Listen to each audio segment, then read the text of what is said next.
All right, then let us try to solve this question, which is question number 3. Let us read the statement together before we can answer the questions. Now, the statement, it reads as follows. It says a 1.5 kg snowball is fired from a cliff 12.5 meters high. The snowball's initial velocity is 14 meters per second, directed 41.0 degrees above the horizontal. Now, this statement, we are not given a diagram, so I always advise, if you are not given a diagram, draw your own diagram. So we have a cliff, so this is the height of the cliff. Okay, I'll take this to be the height of the cliff. So the height of the cliff, we were told that it is 12.5 meters. Okay, so the cliff, it is 12.5 meters high, and therefore at the top of the height of the cliff there is a snowball. Now the mass of the snowball in this case is equal to 1.50 kilograms, and then the initial velocity of this snowball at this point is equals to 14.0 meters per second. Okay, now they say to us this snowball, which is at the height of 12 meters above the cliff, is directed at an angle of 41 degrees above the horizontal. So it is directed at an angle of 41 degrees above the horizontal. So that means this ball will travel a displacement from this position to that position, and a displacement that the ball will travel, I'll just call it change in D, or I'll just call it D. Okay, so this type of a triangle that we formulated here, it is a right angled triangle. Now number A, which is the first question, it says to us how much work is done on the snowball by the gravitational force during its flight to the flat ground below the cliff. Okay, so we want to determine work done by the gravitational force. So work done by gravitational force, in this case it will correspond with work done by gravitational force parallel, because gravitational force perpendicular will do a zero work on this object, since well it acts perpendicular to the surface. So in this case, the only force that will cause that will done a work in this case will be work done by FG parallel. So that means work done by FG parallel, it's given by what? It's given by FG parallel. Remember, FG parallel is mass multiplied by gravitational acceleration multiplied by sine theta. This is MG parallel. Okay, FG parallel. So FG parallel multiplied by change in displacement multiplied by cos theta, whereby theta, it is an angle between what? It is an angle or direction between FG parallel and the displacement. So now in this case, we have mass of an object, we know gravitational force, acceleration. Do we know this angle? Yes, it's 41 degrees. Change in D, we do not know change in D, but we know the angle between change in D and the FG parallel. So now how are we going to determine change in D first before we can do calculations? In this case, we're going to use this right angle triangle. We're going to use trigonometric functions to determine change in D.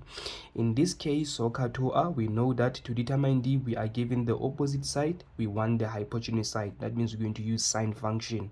So in this case, sine 41 degrees is equals to 15.5 divided by change in D.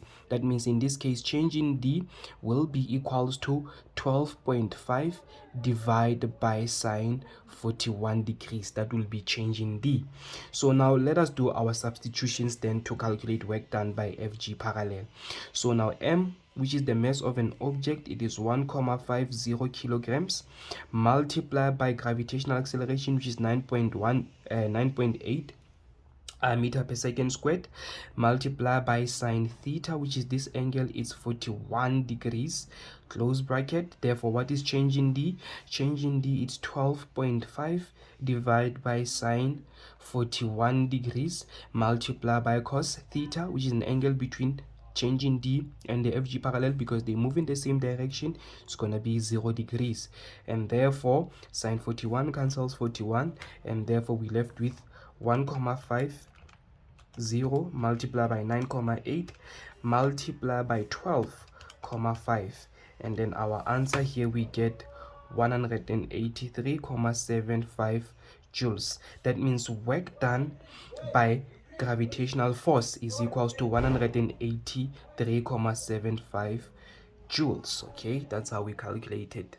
That means we're gonna have to move to question number B, from A to B.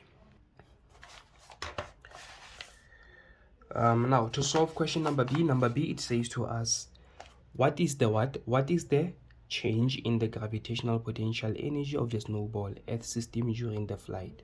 So change in gravitational potential energy is going to be the same, but you can just calculate it just to prove it. Okay, it's going to be the same as work done by FG. So what is the change in the gravitational potential energy of the snowball? So to determine change in gravitational potential energy, we are going to say gravitational potential energy final subtract gravitational potential energy initial. So gravitational potential energy final in this case is final is gonna be 0, because at this height, at this position, or at this point, height is 0, but at that point height is 12,5. That means final gravitational potential energy is gonna be 0. We're gonna have negative this over that. So that means we're going to have 0 minus, so now what is gravitational potential energy initial? We're going to say m multiplied by g multiplied by h initial, close bracket. So that means we're going to say 0 subtract, so what is mass of an object? It's 1,50 kg, and then gravitational acceleration is 9,81 times height at that position, it's 12.5 meters. And therefore when we punch this on our calculator, we're gonna get the same answer. Okay, gonna say 1,50 multiplied by 9,8 multiplied by 12,5.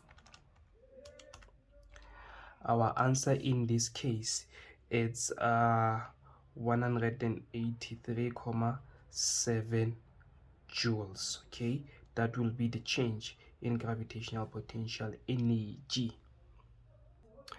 Okay. Oh, I forgot to include negative there.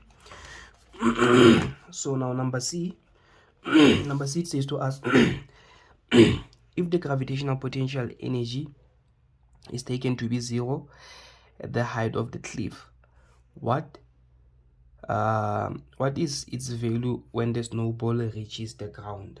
So the gravitational potential energy will still be the same as negative 183,75 joules. Okay, because the mass is the same, the initial velocity will be the same, so it's more like a vice versa. So that means the gravitational potential energy won't change at all, it will still remain the same. Do you all understand what I'm saying? All right, and then thank you for watching this video. So if you have any question, just make sure that you go to our Facebook page, which is called, it's BI-MINDZ. Okay, this is how you spell it, BI-MINDZ tutoring program service. Okay, just go to this page and ask questions there, and we'll further help you. Thank you.